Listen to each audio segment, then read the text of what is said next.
guys, it's Leah Richeimer for the Ladies Talk Show. Here's what we're doing. We got so many questions. So we had to break away from me reading the marriage secrets out loud. And this time, now we're just going to take the questions. These are from chapter 1. We weren't even finished chapter 1, but we got so over and inundated. What's the word, Sarita? Inundated. Yes. Okay, we got so inundated, we had to answer the questions. Okay, so let's go right through them. Boom, boom. I'm going to try and answer them quick because I want everyone to get their question answered. Okay, go ahead, Sarita. Okay, so in one of the earlier shows, you were talking about expectations, and Rachel says, wait, what did I say about expectations? Well, they're going to have to go listen. They're going to have to go watch that show. But how will I know what you're saying? Okay. Well, you're going to hear right now. Okay. But basically, Rachel said expectations, that word, and that she has capitalized. I find it fascinating that whatever I saw modeled as a child is what I perceived as normal. So my expectations were completely unrealistic. How do I change that now? Rachel, can you tell us what you mean by unrealistic? I don't understand what she means because we didn't. Meaning that her expectations of what marriage is supposed to be is based on what she saw growing up. That's great, though. I mean, she had good role models. Right. Yeah, exactly. There you go. But obviously, what she's saying is that she didn't see necessarily what was a good relationship basis, but it's normal for her. It's normal for her. That's what she thinks is normal. I see. Okay. I see what you're saying. How do you create, when you've got all this stuff in your head about what you saw, how do you create something that would beyond that and better than that?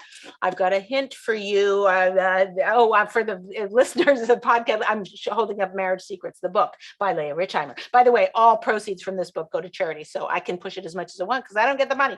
It goes to Marriage Campaign, which is a charity I started to help education about marriage. Anyway, so here's the thing, and all my income goes there. By the way, just saying, here's the answer to your questions. You're laughing. Why is it? What's so funny? It's so cute. Okay, so here's the thing. What? On the whole way. No, I'm laughing. I love you. I love the energy. I'm laughing with the energy. I'm going with the energy. But everyone's laughing. Okay, so fine. It's okay. Anyway, so here's the thing. The question was, I don't even remember the question anymore. Okay, how you saw these role models. You're, don't even know how to create from scratch. So here's what you have to know. Whatever history that you have, and some people's histories, believe me, in my business, I hear a lot of horrible histories. Whoever's watching this, be thrilled with whatever history you have. I'm not going to take away your right to be a victim in your life, okay? Because we all need that. I complain just as much as everybody else. But I'm just saying that whatever history you have had, and whatever trauma and whatever drama and whatever difficulties and challenges and getting over things that you've had was exactly what your soul needed to fulfill its potential on this planet. It's exactly the history you needed. So here's what you need to know. Now, look, I know people regret, well, what about the things I did that were stupid, and that caused me, 2 years, I didn't fill out the right paperwork, and so then this happened and whatever, it's all my fault. Okay, whatever. I can't get into free will and open to, I can't, that's beyond my pay grade. Okay, but what I can tell you is that if you take all of the things that have happened to you in your life as a learning experience to bring you to where you are now you're on a certain platform, and now you can bounce off of that and create the marriage that you want. We're going to go through it step by step, everything that you need to learn. And you can read ahead.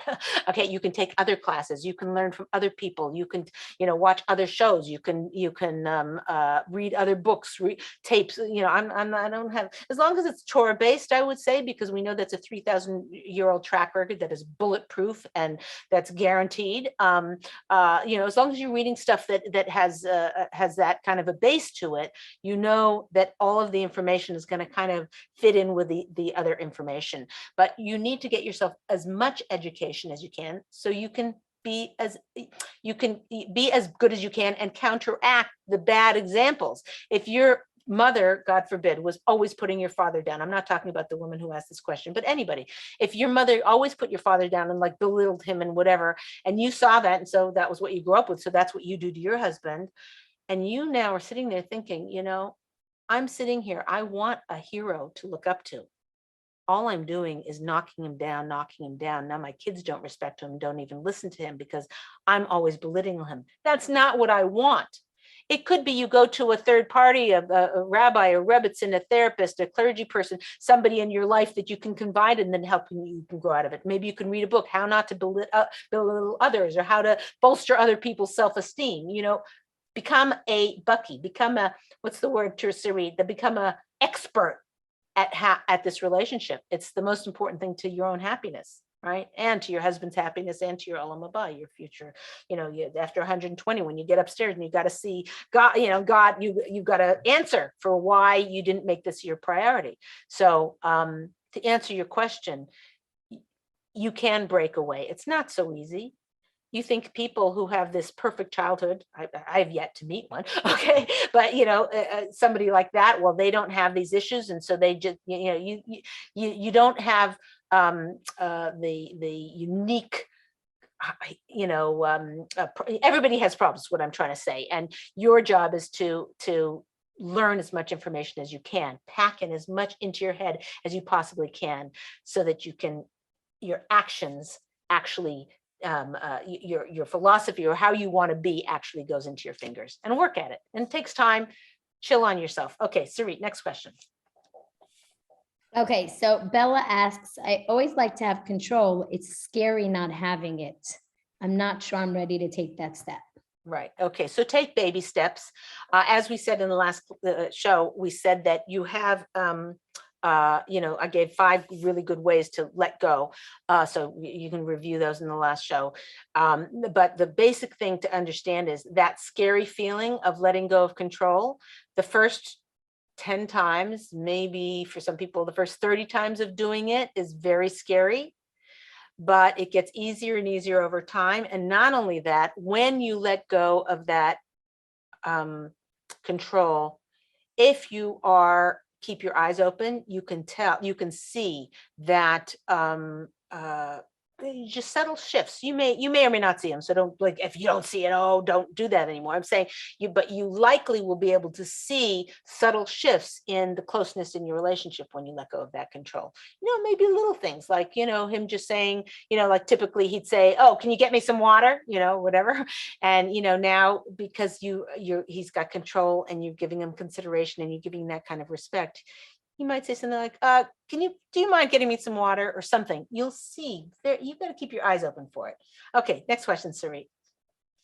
It's actually interesting, because control is such a big thing for me. You actually, one show many moons ago, you said a line that I actually was created myself as a meme, which was choose connection, not control. And I literally printed, and it's sitting by my makeup area. And I kind of just keep looking at that, Wow. so that I hope subliminally, as much as I see it, it's just kind of like, seep we in. need to make a meme of that, Ilana. Yeah, we need to make a bumper sticker. Okay, yeah. Okay, so Kayla asks, I understand what you mean about letting go of control. Control seems to be a really hot I mean, that's what chapter 1 talks about. Yeah. We get into it more.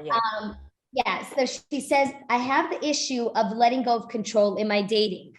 I'm very dominant. How do I let it go now so that I don't ruin my marriage later? It's hard for me to tone down and switch to being an easygoing person. So I think what was her name? Kayla, you're confusing control with a go-getter. What's the word? Not go-getter, like an accomplished person, right? So what's worked for you is being accomplished. There's a big difference between being accomplished and being in control. I mean, I wouldn't call myself a control. Well, maybe I'm a control freak. But not with my husband. I should ask him. But I'm a control freak. Like I want things a certain way, and I want my house a certain way, and there's certain things that because I'm an accomplished person. It's like but I wouldn't, letting go of control with my husband doesn't make me any bit less successful in living life, in how I'll say something to one of my kids, whether they're younger or adults or whatever, and I'll think about it after, and I'll say, ooh, and I'll call them back and I say, I said that, it came across judgmental. I didn't mean that at all. That's because I make mistakes and I'm human, but I'm working on it. I'm a work in progress, and they know that, and they appreciate so much that I'm willing to own up to, that's a level of self-control and a certain mastery, and also a level of what's the word? Humility, that I'm not perfect. So I'm not saying that you need to now be this laid back, chill person. I wouldn't call myself laid back and chill. But I would totally say that in my relationship with my husband, I'm the influencer and he is the one in control. And I love it like that. There's so many things, so much stress off my head on so many things. But he always now, because he has the control, he's always, what do you think about this? And what do you think about that? He's always asking for my influence, which is a pleasure for me to give. But I give it in a way, in a soft manner, that whatever you decide, dear, that gives me a level of connection. That gives us all a level of connection. So I don't usually use myself as an example. I don't know how I got into that, but I think it's important to understand that, in your mind, Kayla, you're thinking of, oh, instead of being a successful person, now I got to be this other way that I really don't want to be, or I don't, this has been working pretty good for me. And you have to understand, it's completely different. I'm successful. I'm not controlling. And that's possible. And yeah. Okay. That's good. Next question. Helena asks, going back to, I think show number 1 or 2, where you were talking about your relationship with your husband and where it's going. And she says, why didn't you just blame your husband for your marital distress? What made you feel that the responsibility was in your hands? And did you ever think to pursue marital counseling? Wow. Awesome. Awesome question. Let me think how that happened. I think that's a really good question. I think I idolized my husband a lot, still do. I am married to the greatest human being on the planet Earth. Okay. And so I think I think I was self-aware enough to know that there was things that I didn't know. It's like, I didn't know how to, I'm going to give you an example. This is getting very intimate on me, but anyway, I was a big pouter. So it's like, when we got into conflict, I would just, pout, and what's wrong? Nothing. Really, I really want to know what's wrong. Nothing's wrong. Now, what makes you think something's wrong? I was like, how, what are you, 2? I was like, whatever. And it took me quite some time to learn, he said, when this happens, he was very wise, when this happens, he did it when it wasn't in the thick of it. And he would say, sometimes when we get upset, you like pout and go off. Like, do you think I don't care? Do you think I don't love you anymore? Do you think I'm not like want to listen to you and know what's going on? Like, and he had me see like, oh yeah, kind of look in a mirror like, oh, that's, whatever. So I recognized there was growth there available. I wanted directions. I wanted a point by point plan. I wanted a step by step that was based on bulletproof plan. So I didn't want to follow some weird, idea of what I wanted. God's information of what it was, what I needed, what I should give up, what I, like the control issue, and also the issue of feeling like, yeah, when he respects me, I'll respect him. It's like, no, the way it works, a woman respects a man, and then a man respects a woman. That's just, I'm sorry for the feminism, whatever. I'm with you. I get it. Okay. I fought the battles for feminism. I'm with you. But for whatever reason, God has told us a man needs respect, and then a man respects him. It works. Is it fair? No, we're not looking for fair. We're looking for peace in our homes and deep satisfaction in our lives. Okay, next question. Wow. Okay. Ayala asks, how did you feel when you let your husband decide? Did you feel powerless or empowered in that moment when you gave up the decision and allowed him to say, remember you spoke in the early show about that you just finally said, like, you decide about the car. Right. And how did it feel? And frustrating. It's like, are you joking me? Like, I just have to like give up, so I still think that way. Like sometimes I'll be like, feel something very strongly about something, and I'll just be like, it's the wrong decision. Okay. And actually some things I've gave all my appointment, it's kind of like, in the book we talk about the captain and the navigator. And, as a navigator, a woman's job is to provide all the information for the captain, and then he makes his decision. So I provided all the information that would lead one to the obvious solution, which is the way I thought it should go. And he chose the wrong way. Right. Very, very frustrating. I'm thinking of one huge decision that was like 2 years. It was 2 years before it was discovered how right I was and how wrong he was. Okay. 2 years to read. Wait, take your thing off. We can't hear you laughing. Wow. 2 years. 2 years. I know. I'm shocked that you actually held out for 2 years without saying you are wrong. Sarit, even better than that, I'll one up you. I never, to this day, he doesn't know. He doesn't remember that 2 years before he made this decision do you know how proud I am of that? Do you get how proud I am? I held out for 2 years of suffering through his wrong decision. And then when it was ultimately, we had to redo the whole system or whatever of the thing. Okay. I didn't even say, right. Right, you didn't gloat. You didn't say, I I didn't told you gloat. so. And do you know how much he loves me because of that? I mean, he doesn't know that's why he loves me so much, but that is part of his great devotion to me, is because would have been so easy. But here's the thing. I can't say that because that decision happened, all kinds of great outcomes, but I will say that the 2 years of him learning everything he did about the wrong decision, of every time it kept breaking down and he had to keep whatever, and he learned a whole field of science. Forget about it. Okay. But now, recently, about 3 months ago, something happened in the house. We needed to get this new thing, whatever. He was telling the electrician and the contractor what the background of the whole thing. So in retrospect, as stupid as the thing was, now it's helping us with an unrelated, sort of related kind of a thing to, however many years later. I don't know that you always see that in letting go of control, but I'm just saying it's not easy. It still's not easy, especially on things like that was expensive and I thought quite important. I did live to see the day that actually was that his bad decision turned out in retrospect to be helpful because of his knowledge base now is,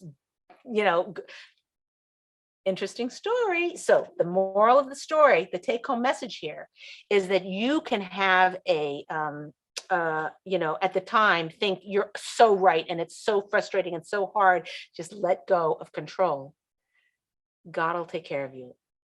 For sure. You may see it, you may not see it.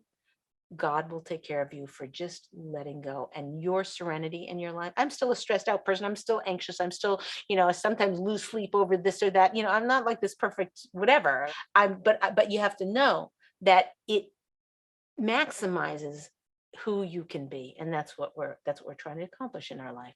So, okay, next question, Siri. Wow. Okay. I see, by the way, also from so many of the questions, Leah, that people so related and relate to you telling your story from your voice, because so many of the questions are turned to actually asking you, like, how did you feel? And how was that? And what did that make you see? And it's like really amazing. Like this next question from Eliana, how did you feel being the main supporter while your husband went back to school? Ha! I wish I was. But yeah, authors don't make a whole lot of money. I mean, I made a decent amount. Like over the course of the life of the book, I made enough money but that was over many years. So it's not a lucrative profession, and we actually went into debt, and that was very challenging. But I have to tell you, I did not say, it's like, this is what we're doing. Fine, that's it. I just went that he made this decision. This is what he wanted to do. And I supported him all the way through it, even though, we were paying interest fees. And don't even ask, as I said, everyone goes through their ups and downs. And this was a very challenging time for us financially, but in every other way, it wasn't challenging because, that's if you looked at the broad picture, and I know sometimes he got very discouraged because, everyone else was buying this new car, a new dress, I could, whatever, and I couldn't, and I said to him, you have to understand one thing, in God's eyes, all of the things that are important to God, which is shalom bayis and being a good daddy and, those, and being a mensch and being part of the community and those things, you get gold stars. Okay, this part, it'll take us a while. God willing, we'll ever get to a place, but the key is to keep your eye on the ball. Okay, go ahead, Sarit. Oh, last Wow. question. Oh, no, we have time for a couple more. Okay, go ahead. Okay. So Lauren says, what if your husband works from home? How do you separate and have a break so the home becomes your domain? And actually, while you're answering that, Aliza actually said, and it's in that same line, is how do you deal with your husband always watching what you're doing and you needing space? So it's basically both of them. Their husband works out of the house, especially now with COVID, and they Right. basically feel So like what do the you mean husband is domain? controlling. Oh, Meaning what their do you- husband is in the house and he's basically controlling. He not only is Oh, at right. work, Okay. he's controlling what's happening inside the home. And When COVID began, I got so inundated with questions of people saying, my husband, before I fed the kids lunch, it was a simple thing. I fed the kids lunch. Now my husband is home and he's like, why are you giving them bologna again? Why, how come this one needs to get out of their pajamas and into their outfit before they can eat? And, excuse me, like things were working fine, like, hello, so this is, I get it. So it's a transition. And the issue you have to understand is the more you try and grab control back, the more control they want. Okay. So it has to be handled very, very carefully. We will get into a lot of issues about communication and how to communicate. But for instance, for starters, when it's not in the thick of the micromanaged space time, okay, when he's not in the middle of micromanaging you is when you would handle this. So late at night, on a Sunday walk, on a a Shabbos afternoon, sitting out in the porch or whatever, unless it's freezing, and so you and then you can sit somewhere on the couch, whatever. You would bring up to your husband, you say, I want to talk to you about something. I don't want to make a big, huge deal about this. I'm not coming here to complain. I'm coming to problem solve with you, which is that, before COVID, I just fed the kids lunch. And now, I feel a little bit like micromanaged. I know you don't mean to. I know you mean well, and you're trying to help me and whatever. What do you think we can do about this? How do you think we should, what do you think is a reasonable, way to handle it? I know and then the husband will say something like, listen, you always were complaining that I wasn't involved as much in the child rearing. And so I'm being involved in the child rearing. Then you could say, I hear that. What do we do about my emotional feeling of feeling micromanaged? What do you think you put it in his lap? It's both of your problems, not just your problem. Put it in his lap. If you speak from your heart in a way that's not accusing and, making him feel defensive and putting him down or making him feel badly, if you speak from your heart and say, what can we do here? Hopefully you can brainstorm and figure out some solutions to this.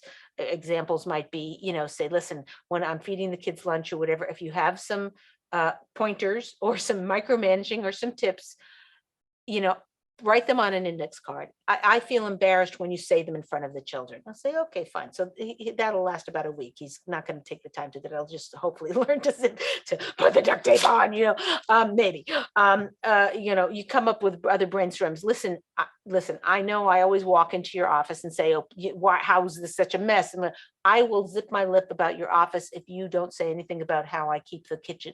You're used to walking in the door and things are pretty much orderly. You don't realize I spend a half an hour before you get home to organize everything. So now you're gonna have to live with toys all over the floor all day until about 4:30, and then I clean up or whatever it is, compromise. But the whole thing is based on a really good heart-to-heart conversation with your husband. Okay, next question. Okay, amazing. Last question. I just okay, amazing. So we're definitely going to have part 2 because I still have many more, and I'm sure we're going to get many more. Okay, fine. Also, did I answer you guys, everyone else watching? Did I answer that last question? Every part of it? Because it was 2 questions in one. Okay, fine. Okay. Yeah. Okay, so Ariella says, how do you bring some of your own control back if your husband is more of a controlling nature? How do you maintain a healthy balance? So there is no balance at all. Zero. You are the influencer, you are the navigator of the ship, and your husband is the captain. So you don't go and, the captain is, I've got this right here, the captain's going like this, right? And the wife comes in and she elbows him out of the way and she grabs the steering wheel, right? She ends up, that was a weight that's holding. She grabs the steering wheel. She grabs his pants and puts on his pants, throws him out, and then is disappointed because she's got so much stress from running the entire home. We're not looking for equality. Keep that in mind. We're looking for shalom. And the way to get that is to let the husband have all the control. Listen, there's a thing. Don't tell this to your husband. Everybody knows the man is the head of the household. Guess what, ladies? The woman is the neck. Okay? The woman is the neck. Influence is far more powerful than control will ever be. I'm not saying to manipulate and to play games and to make your husband think he's in control, but really you are. I'm saying your happiness, your satisfaction in life, your menuchas hanefesh, your peace and serenity in your soul, in your home, in your life, that comes from letting go of things you don't need to control. Now, if the husband comes in and says things that are your purview, if you're the primary cooker in the home, cook, chef, whatever, you do most of the cooking in the home, and he comes in, he says, oh, you should do this, and how about that? And, not by way of a suggestion, but he's controlling you. That's your purview. You have a right to say, I feel a little bit cramped out, like you were talking about the woman needing her space. I need to have a little bit of autonomy in the things that are my domain. And you can have these very deep heart-to-heart conversations to talk about what is appropriate domain. Is it appropriate if a woman wants, bright fluorescent orange and purple polka dotted pillows on their lovely gray couch? Okay, she thinks they're fun and happy, and he's like, oh my gosh, we're not living in a disco. Is a disco an old? There we go. Okay, but anyway, the point is that the husband doesn't like this look, and the woman, that she wants. Is that her domain? Do they have an agreement that that's her domain and he should stay out? I think there are some sources that say that the decorations in the home are the woman's domain. Sometimes you have a husband who's much more design oriented, or let's say he's a graphic designer, or let's say he's a painter or something like that. And so the domain, what is in each person's domain can be kind of fluid from family to family, from couple to couple, and from different times and eras in their life. Sometimes he's so busy he doesn't care, and sometimes he does care. And then when he's home from COVID and he's staying at home, and maybe he'll care more. So you have to have conversations about these things and say, listen, I feel like this is my domain. And he's like, well, I want to vote too. And okay, how about I'll decide everything and you get veto power if you hate it. Okay, you come up with solutions like that. Okay, well, that's it. We have time for ladies. This was wonderful. If you have questions, you're typing them into info@ladiestalkshow.com, and we'll get to them at the next recording. We've got a live audience, and we'll be asked in that live audience session. This is Leah Richeimer for the Ladies Talk Show. Thank you for joining us. And if you haven't already, get yourself a copy of Marriage Secrets, and you can follow along with us. We're still in chapter 1. Thanks. We'll see you next time.